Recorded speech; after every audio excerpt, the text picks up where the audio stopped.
আর ছুটি ঘোষণা করা হয়েছে। ছুটি হচ্ছে আপনারা জানেন যে আগে থেকে ডিক্লেয়ার ছিল ছুটি ৫ থেকে ১০ তারিখ পর্যন্ত, ৫ই জুন থেকে ১০ই জুন পর্যন্ত ছিল হচ্ছে ঈদুল আজহার ছুটি।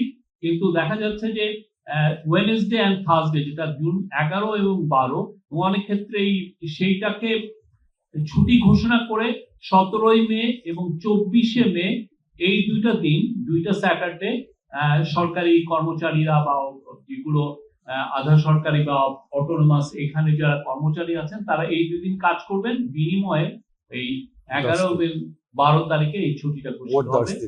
মোট ১০ দিন ছুটি, যার ফলে যেটা ১১-১২ হওয়াতে আপনার ১৩-১৪ তারিখ উইকেন্ড, তাহলে মোট ঈদুল আজহার ছুটি হবে ১০ দিন। আর এই ক্ষেত্রে ব্যাংক কোম্পানিগুলো যেহেতু তাদের ব্যাংক কোম্পানি অ্যাক্ট দিয়ে চলেন, ব্যাংক কোম্পানি তাদের মতো করে ডিক্লেয়ার করবে, প্রাইভেট কোম্পানিগুলো তাদের মতো করে ছুটি ঘোষণা করবে।